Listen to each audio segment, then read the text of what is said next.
Good afternoon, Jets Nation. Welcome to the Jets Show, and it is week 4. This week we play the Pittsburgh Steelers, who are currently 1-2. They lost to the Cleveland Browns last Thursday, and the New York Jets are also 1-2, and we lost without scoring a touchdown to the Cincinnati Bengals 27-12. So which team is going to be 500 by the end of week 4? Let's go ahead and talk about it.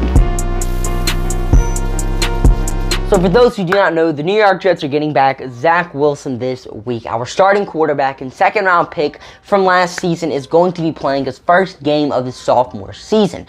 Now, hopefully we can see Zach Wilson build off of the end he had last season because it was pretty good. I mean, after Zach Wilson returned from his injury, he was a completely different player. And for majority of those games, Braxton Berrios was his wide receiver number 1, and now Berrios is his wide receiver 4. So the New York Jets have a lot of new toys and improved running back room, and improved wide receiver room, and improved tight end room. So hopefully we can see Zach Wilson continue to build off of that success. Jets offense honestly has looked pretty lifeless without Zach Wilson too. I mean, sure, Joe Flacco is, top 5 in passing yards right now, but also he's just been missing a lot of open receivers. He hasn't really been making good throws, and most of his yardage has just been by dumping it off to running backs or by 5-yard slant routes. He really hasn't thrown a whole lot of deep passes. His Jets offense has just looked really lifeless with Joe Flacco at quarterback. So now that we have Wilson back, hopefully he can spark some life into this offense. And one thing that we missed the most from Zach Wilson was his mobility, because with Joe Flacco as our quarterback, obviously you're not going to get a lot of mobile play.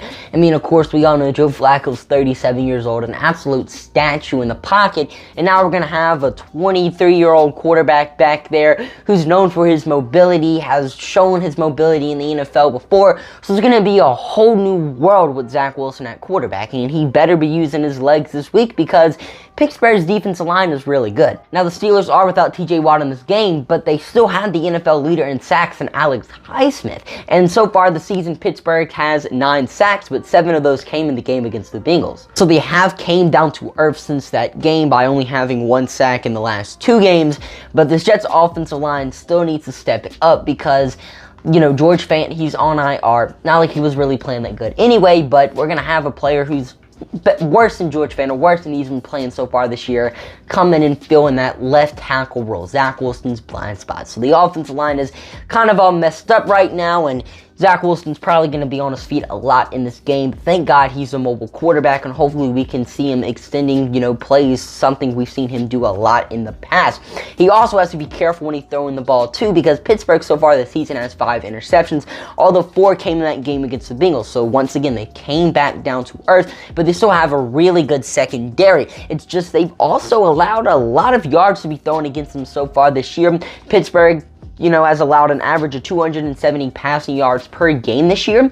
So Zach Wilson, Garrett Wilson, Elijah Moore, Corey Davis can definitely pop off this game too. Well, enough about Zach Wilson. Let's go ahead and talk about the New York Jets running game, because so far this season, we really haven't gotten to see a whole lot of it. And that's just because we've been playing a whole lot of catch-up. We've held the lead for only 22 seconds this year. And because of that, we've just been throwing the ball a whole lot and really haven't been getting, the ball to the running backs in the space that they're born to play. We've been throwing the ball a whole lot to them, but running the ball is what they specialize in, and they really haven't gotten to do that a whole lot this year.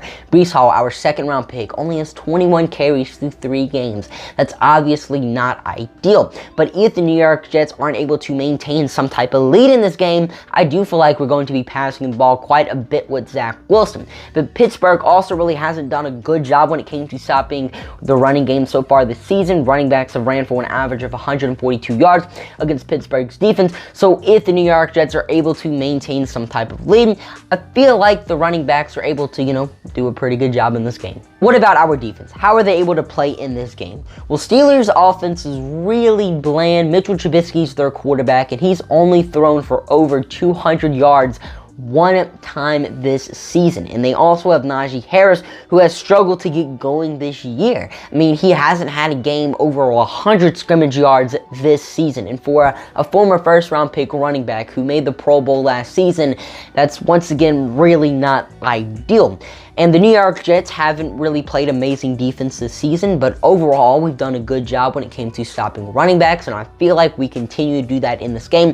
Najee Harris should, not really find that much room to run the ball. We should stop him in the passing game, and I feel like Najee's able to be contained. Trubisky shouldn't be able to do much in the passing game either. Our cornerback duo and Sauce Gardner and DJ Reed have been absolutely locked down this year. The safeties have sucked, but Trubisky's also not that good of a quarterback, so I don't really feel like that's going to be much of an issue in this game. I do feel like the Jets defense has a bounce back game this week, and the offense is able to have some type of life sparked into it, and I feel like the New York Jets are able to get this win 17-10. Well, thank you guys for watching. If you enjoyed the video, let me know by commenting down below. What is your score prediction for this game? Also comment it down below. I'm your host, Judith, signing off for now. See you guys later. Peace.